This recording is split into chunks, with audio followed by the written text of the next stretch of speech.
जय श्री कृष्ण। आप सभी को पुरुषोत्तम मास की ढेरों शुभकामनाएं। प्रिय भक्तों, आधुनिक समाज में अनेकों प्रश्न उत्पन्न हो रहे हैं। आपके बहुत से प्रश्न आए हैं, क्या 33 वस्तुओं का दान करना ही आवश्यक है? 33 वस्तुएं ना हो तो क्या करें? या जिनके पास धन का अभाव है वो कैसे इसका लाभ ले सकते हैं? इतना धन यदि दान पे लगा देंगे तो परिवार कैसे चलेगा? प्रिय भक्तों, आधुनिक समय के अनुसार जो दान बनते हैं ना, वो मैं आपको यहां बताने जा रहा हूं, बताऊंगा आपको विस्तार से कि कौन से वो दान है जो आधुनिक समय में सर्वाधिक पुण्य देने वाले हैं। 33 दान, ये दान वो दान जो प्राचीन समय से चले आ रहे हैं, क्या वही किए जा सकते हैं या आधुनिक समय में जो हालात हैं उसके अनुसार कुछ परिवर्तन किया जा सकता है क्या?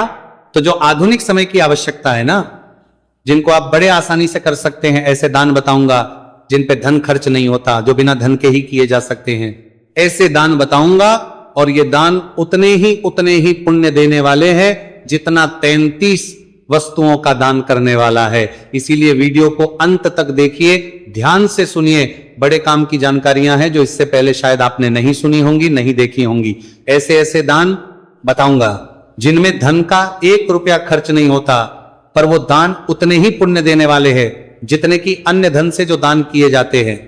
साथ ही यह भी बताऊंगा कि वो कौन सी वस्तुएं हैं जिनका दान भूल के भी नहीं करना चाहिए, अन्यथा आपका सारा धन बर्बाद हो सकता है, घर बर्बाद हो सकता है। आइए जानकारी आरंभ करता हूं। आपसे निवेदन है कि वीडियो यदि थोड़ा सा भी उपयोगी लगे तो एक बार लाइक अवश्य कीजिएगा और जितना हो सके शेयर कीजिएगा, क्योंकि इस प्रकार की जानकारी की आवश्यकता सभी को है। हजारों करोड़ों लोग ऐसे हैं जो जानना चाहते हैं कि 33 वस्तुओं का दान ही आवश्यक है क्या? इसके अतिरिक्त क्या हम कुछ और दान नहीं कर सकते, और कर सकते हैं तो क्या कर सकते? क्योंकि पुरुषोत्तम मास सर्वाधिक पुण्य देने वाला है। बिना धन खर्च के इस पुण्य को कैसे प्राप्त किया जाए, ये विचार करना है। कमेंट बॉक्स में अवश्य लिखिएगा, ओम नमो भगवते वासुदेवाय या भगवान पुरुषोत्तम आपका कल्याण करेंगे। चैनल पर नए हैं तो सब्सक्राइब करते जाइएगा, क्योंकि ये प्रतिष्ठित ज्योतिष संस्थान का चैनल है। यहाँ हम जो जानकारी देते हैं वो ज्योतिष शास्त्र और पंचांग पर होती है, तो सभी शास्त्रीय जानकारियों के लिए चैनल के साथ जुड़ जाइए। आइए जानकारी प्रस्तुत करते हैं। प्रिय भक्तों, पुरुषोत्तम मास के विषय में भगवान पुरुषोत्तम कहते हैं कि इस मास में जो भी आप दान देंगे वो करोड़ों करोड़ गुना अधिक पुण्य देगा। क्यों? क्योंकि ये भगवान पुरुषोत्तम का सबसे प्रिय मास है, इसी कारण से इसे भगवान ने अपना नाम दिया। इसके विषय में पूरा वृतांत मैंने में भी सुनाया। अगर आप हमारे चैनल पर में सुन रहे हैं तो स्वयं भगवान नारायण के द्वारा कहा गया है, उस पर वर्णन आया कि कैसे इस माह का जन्म हुआ, कैसे ये अधिक मास बना, कैसे मलमास बना और कैसे इसका नाम पुरुषोत्तम मास हुआ। सारी महिमा आपने सुनी होगी, उसमें सब जानकारी मैंने विस्तार से दी थी। यहां संक्षेप में समझाऊंगा कि ये आपके दान को करोड़ गुना अधिक पुण्य देने वाला बना देता है। अर्थात जो दान आप इस माह में कर रहे हैं, वही दान यदि आप किसी अन्य महीने में करते हैं तो उसकी तुलना में इस महीने में वो दान करने से आपको करोड़ गुना अधिक पुण्य प्राप्त होता है। ऐसा क्यों? क्योंकि भगवान पुरुषोत्तम का प्रिय मास है। इस माह को भगवान पुरुषोत्तम विशेष आशीर्वाद प्राप्त है। भगवान ने स्वयं कहा है कि जो मेरे इस प्रिय मास में मेरी पूजा करेगा, स्नान करेगा, कथा श्रवण करेगा, दान करेगा, उसको सर्वाधिक पुण्य प्राप्त। तो जैसे कार्तिक मास से 1000 गुना पुण्य माघ का है और माघ से अधिक पुण्य वैशाख का है, वैसे ही वैशाख से भी अधिक सर्वाधिक पुण्य इस पुरुषोत्तम मास अधिक मास का है, जो 3 वर्ष में एक बार आता है। इसमें दान की हम बात कर रहे हैं कि दान कैसे करना चाहिए और क्या दान करना चाहिए। ऐसे कौन से दान हैं जो बिना धन के भी किए जा सकते हैं? देखिए, सबसे पहले तो 33 वस्तुओं के दान की चर्चा खूब होती है। आप जानते हैं क्या है 33 वस्तुओं का दान? संक्षेप में यह समझाऊंगा, फिर मैं मूल विषय पर आऊंगा कि जो 33 वस्तुओं का दान ना कर पाए, जिनके पास अधिक धन भी नहीं है, तो वो कौन से दान है जिनको करके वो सर्वाधिक पुण्य प्राप्त कर सकते हैं या उतना ही पुण्य पा सकते हैं जितना 33 वस्तुओं का दान करने से मिलता है। प्रिय भक्तों, सबसे पहले तो 33 वस्तुओं का कहता है कि आपने कोई भी 33 वस्तुएं ले लेनी है। ऐसा नहीं कि एक ही वस्तु को 33 की संख्या में लेनी है। अगर एक ही वस्तु 33 की संख्या में ले रहे है, वो तब है जब आप 33 वस्तुएं 33 की संख्या में देंगे, अर्थात 1090 वस्तुएं दान करेंगे, तब तो प्रत्येक वस्तु 33 की संख्या में लेनी है। ठीक है जी। या आप केवल 33 वस्तुओं का दान कर सकते हैं। ये इस प्रकार से दान है 33 का। किसको देना है? एक ब्राह्मण को देना आवश्यक है, बाकी आप भी योग्य व्यक्ति को दे सकते हैं। जो उस वस्तु के लिए सबसे अधिक नीडी लगे, जरूरतमंद लगे, आप दान जरूरतमंद को दिया जाना चाहिए, तभी वो दान फलीभूत होता है। अभी देखिए लोग क्या करते हैं, आजकल आप देखेंगे हमारे बहुत से माताएं बहनें हैं, बड़े सारे चीजों का दान करती हैं, पर किसको करती हैं? अपने देवरानी जेठानियों में दे दिया, नंदों को दे दिया, सास को दे दिया। अरे भाई एक बात बताओ, जो आपने उनको दान दिया क्या उसका प्रयोग करते हैं? वो आगे किसी को दे देते हैं। आप दान उसको दीजिए जिसको उसकी सर्वाधिक आवश्यकता है, जो आपके द्वारा दी गई वस्तु का स्वयं उपयोग कर सके।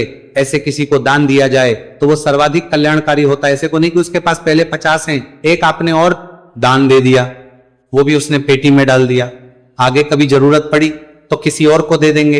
इस दान का लाभ नहीं है। दान ऐसे को दो जो आपके द्वारा दी गई वस्तु का उपभोग कर सके, उपयोग कर सके। तो पुरुषोत्तम मास आधे से अधिक समाप्त हो गया है। अब आने वाले कौन कौन से दिन महत्वपूर्ण हैं जब आप इन दानों को कर सकते हैं, इसके विषय में बताऊं। इससे पहले अब ये बात जानते हैं कि 33 वस्तुओं का दान तो बड़ा महंगा पड़ता है, सबके पास इतना धन है नहीं, तो और क्या कर सकते हैं। प्रिय भक्तों, 33 वस्तुओं का दान यदि आप ना कर पाए तो एक वस्तु का दान भी कर सकते हैं। एक वस्तु का दान आप फल दान कर दीजिए, छाता दान कर दीजिए, ब्राह्मण को जूते दान कर दीजिए, आप जल दान कर दीजिए, अधिक कुछ नहीं। आप घर पर ब्राह्मण को भोजन करा दीजिए, आप उसको वस्त्र दान दे दीजिए, ये सब दान भी आप कर सकते हैं। अब प्रश्न उठता है, पंडित जी इन सब दान में भी धन तो लगता है, अधिक नहीं थोड़ा कम सही पर लगता तो है। अब मैं बात करता हूं ऐसे कुछ दान जिनको आप दान समझते ही नहीं है, वास्तव में वो बड़े दान हैं। देखिए आज के समय में अनेकों परेशानियां हैं, मनुष्य के पास धन की, आपके पास कमी है, धन आप नहीं दे सकते किसी भी कारण से, या वस्तु आप नहीं दे सकते, तो आप सबसे पहले तो श्रमदान कीजिए। श्रमदान को समझिए क्या है श्रमदान। श्रमदान सबसे पहला तो आप भगवान के दरबार पे कर सकते हैं। कहीं मंदिर है, गुरुद्वारा है, जो भी अच्छा पवित्र स्थान है वहां जाइए, सेवा कीजिए, सफाई कीजिए, झाड़ू पोछा कीजिए। भगवान के दर पर एक कण मिट्टी का भी हटाते हैं ना आप, तो उसका भी करोड़ गुना पुण्य है। तो आप भगवान के दरबार की सफाई करें, मंदिर की सफाई करें, पवित्र स्थान की सफाई करें। दूसरा, वहां पे जूता सेवा दे सकते हैं। आप कोई प्रोग्राम चल रहा है, कोई कार्यक्रम चल रहा है, वहां पे सेवा दीजिए। अन्य कोई धार्मिक प्रोग्राम है, वहां पे आप श्रमदान अर्थात सेवा दीजिए। इसमें तो धन नहीं लगेगा, हाँ समय अवश्य लगेगा, पर अगर आपके पास धन का अभाव है तो फिर समय का अभाव नहीं होगा। आप समय दीजिए, थोड़ा सा इसका पुण्य उतना ही लगेगा, 33 दान से कम नहीं है। जो लोग 5-5, 10-10 हजार खर्च करके कमाएंगे, उतना आप बिना पैसा खर्च किए कमा लेंगे। श्रमदान का उतना ही पुण्य है जितना उन वस्तुओं का, यहां तक कि कुछ स्थानों पर श्रमदान का पुण्य अधिक है। इसीलिए श्रमदान कीजिए, इतना ही है। श्रमदान को केवल मंदिर तक सीमित कर दिया गया है। इसके अतिरिक्त भी है, जैसे आप किसी भी विभाग में विशेषज्ञता रखते हैं, अब उस विभाग में कोई जरूरतमंद आ गया, कोई गरीब आ गया, उसको सहायता की आवश्यकता है, आप उसकी सहायता कर दीजिए। अगर कोई बुजुर्ग आपको कई रास्ते में मिल गया, आपने उसको रास्ता भी पार करवा दिया, सड़क भी पार करवा दी, वो भी श्रमदान है और उसका पुण्य भी बहुत है। और पुरुषोत्तम में इस दान की महिमा खूब है, तो आप बुजुर्गों की सहायता करें। रास्ता क्रॉस करवाना है, रास्ता क्रॉस करा दें, इधर से उधर कहीं लाना ले जाना है उनको, आपके आसपास कोई ऐसे बुजुर्ग रहते हैं, उनकी सहायता करें, उनकी सेवा करें। आपके घर में माता पिता हैं बुजुर्ग, आप उनकी ही सेवा कर दीजिए। और सेवा ना कर पाए तो एक चीज का ध्यान रखें कि आप उनके साथ दुर्व्यवहार ना करें, यह अपने बड़े पुण्य का कार्य है। प्रिय भक्तों, एक वक्तव्य बताता हूं, वक्तव्य के माध्यम से शायद आप समझ पाएंगे कि इस दान की महिमा क्या है। जो शास्त्रों के अनुसार मैं बता रहा हूं, एक बार की बात है कि 2 मित्र थे। एक मित्र के घर में किसी कारण से आग लग गई, सब कुछ जल के राख हो गया। दूसरे मित्र को खबर हुई, वो दौड़ा दौड़ा गया उसके पास, उसने जाके देखा उसका मित्र बड़ा पीड़ित है, बड़ा परेशान है, बड़ा चिंतित है, क्योंकि उसका सब कुछ समाप्त हो गया, जो धन संपत्ति वो सब समाप्त हो गई। जीव हानि तो नहीं हुई, लेकिन धन संपत्ति की बड़ी हानि हुई। उसने कहा, मित्र मेरा सब कुछ बर्बाद हो गया, मेरा सब समाप्त हो गया। दूसरे मित्र ने उसको गले से लगाया, बोला क्यों चिंता करता है, मैं हूं, तेरे साथ जो आवश्यकता होगी मैं तेरे साथ करूंगा। और फिर तू स्वयं यहां खड़ा है, समाप्त क्या हुआ है? अरे जो समाप्त हुआ है वो तो फिर आ जाएगा, तू तो है ना, यही बहुत बड़ी बात है। तो क्या उसने, उस मित्र ने केवल उसको बल प्रदान किया। कुछ लोग इसको सहानुभूति कहेंगे, परंतु वास्तव में तो उसने उस मित्र को मानसिक बल प्रदान किया है कि उसको चिंता करने की आवश्यकता नहीं है, ये मित्र उसके साथ है और जो गया है वो फिर आ जाएगा। ऐसी परिस्थिति में यदि आपने किसी को ढांढस भी बंधा दिया तो परमात्मा कहते हैं यह भी बड़े पुण्य का काम है। आप किसी भी विशेषज्ञ है, आप किसी गरीब की सहायता कर दीजिए, आप कहीं डॉक्टर है, किसी गरीब का इलाज कर दीजिए, फ्री में उसे फीस मत लीजिए। देखिए कितना पुण्य है। उसका साहब कोई राशन की दुकान चलाता है, कोई गरीब आ जाए, उस बेचारे को थोड़ा सा कुछ खाने को दे दीजिए, खूब पुण्य मिलेगा इसका।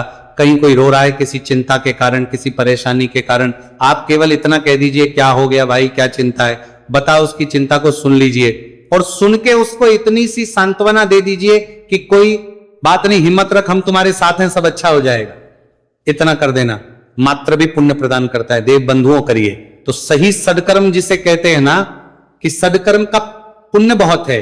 पुराणों में सदकर्म का पुण्य खूब कहां है, यह सदकर्मों में आता है। आप किसी को ढांढस बंधा रहे हैं, कोई दुखी है ना, उसके चेहरे पे मुस्कान ला रहे हैं। ब्राह्मण को भोजन नहीं करा सकते, कोई बात नहीं, दान दक्षिणा नहीं दे सकते, कोई बात नहीं, अपने शब्दों से किसी को प्रसन्नता तो दे सकते हैं, इसमें धन नहीं लगेगा, केवल इसमें आपकी मानसिक समृद्धि चाहिए। पर मानसिक रूप से तो आप सभी समृद्ध हैं। परमात्मा ने आपको अच्छा मस्तिष्क दिया है, जिभिया दी है जिसका आप उपयोग कर सकते हैं, शब्द दिए हैं, वाणी दी है, केवल इसके द्वारा ही इतना ही दान कर दीजिए। ये दान भी पुरुषोत्तम मैं कहता हूं कि कोई वक्ता है, आप वक्ता है या है, किसी की फ्री में कुछ गणना बता, कुछ जानकारी प्रस्तुत कर दीजिए, प्रदान कर दीजिए, कुछ शिक्षा की बातें बोल दीजिए जिससे कि उसका मार्गदर्शन हो जाए।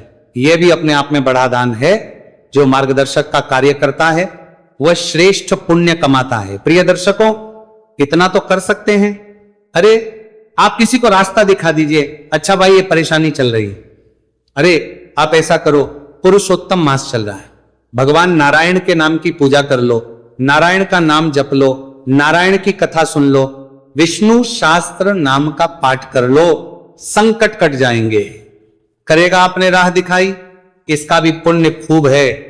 कीजिए, पुण्य कमाने के अवसर अनेक हैं और ये माह श्रेष्ठ है, पुरुषोत्तम, इसलिए इस माह को खाली ना जाने दीजिए, क्योंकि अगर ये खाली चला गया तो 3 साल में तो दुनिया इधर से उधर हो जाती है।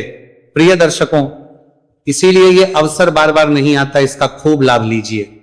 अब मैं कुछ और दानों की बात करता हूं जिसमें धन अधिक नहीं लगता, लेकिन वो भी पुण्य खूब देते हैं। जैसे एक दीपदान, एक दीपक है, घी का ना सही तेल का जला दीजिए। अरे 33 तार की बाती, 33 बाती बनाने की आवश्यकता नहीं, एक दीपक जला दीजिए। ये एक दीपक आपके भाग्य को प्रकाशित कर दे। कहां जलाना है? भगवान नारायण के नाम का उनके सामने जलाए, तुलसी माता पे जलाए, पीपल पे जलाए, मुख्य द्वार पे जलाए, जहां आपको जगह मिल जाए वहां जला दे। जलाइए, दीपदान कीजिए, बड़ी महिमा है इसकी। पक्षियों को थोड़ा सा बाजरा डाल दीजिए, ये बाजरा आपके लिए कल्याण करेगा। गाय माता को रोटी की बात करते हैं बड़े सारे लोग, पंडित जी अब सुबह सुबह रोटी तो बनाने बैठेंगे नहीं, ऑफिस जाना हो तो कोई बात नहीं ना, समय बदल रहा है, रोटी मत खिलाइए। घर में खीरे होते हैं आपके पास, 2 खीरे साथ में रखिए, जहां गाय माता मिल जाए उनको खिलाते हुए निकल जाइए। कोई फल है आपके पास, 2 फल अपने साथ रखिए, गाय माता को खिला दीजिए। आवश्यकता नहीं है कि आप सुबह सुबह आटा लगा के रोटी ही बनाए, गाय माता को कुछ खिलाए, बस पुण्य उसी का वही मिलेगा। समय की आवश्यकता के अनुसार बदल सकती है चीजें, और मेरा प्रयास तो यह होता है कि आधुनिक समय के अनुसार मैं आपको उपाय बताऊं, आधुनिक समय के अनुसार ही मैं दान बताऊं, इसलिए मैं उनको मॉडिफाई भी करता हूं आज के समय के अनुसार। तो आप इस प्रकार से गाय माता की सेवा कर सकते हैं, उनका आशीर्वाद ले सकते हैं। इसमें अधिक मेहनत नहीं लगेगी। आप बच्चों को सुबह स्कूल छोड़ने जा रहे हैं या स्कूल के बस स्टॉप तक जा रहे हैं, कहीं ना कहीं गाय मिली जाती है, आप बच्चों को देते हैं, जेब में रख के ले जाइए, एक खीरा आप खिला दीजिए। रास्ते में ऑफिस जा रहे हैं और साथ में ले जाइए, बैग में डाल के। अगर अपने किसी वाहन से जा रहे हैं तो रास्ते में गाय माता आपको अवश्य मिलेगी, वहां खिला दीजिए। बस से जाते हैं तो बस स्टैंड तक आते आते भी शायद आपको कहीं ना कहीं मिल जाए, आप खिला दीजिए। जाते नहीं तो आते मिल जाएगी, साथ में रखिए। क्या परेशानी है, एक छोटी सी पानी की बोतल ले लीजिए साथ में। कहीं रास्ते में बेचारा कोई रिक्शा खींचने वाला मिल जाए इस गर्मी में, उसको ये पानी की बोतल देना। अब ये पानी की बोतल आपका कल्याण करने की।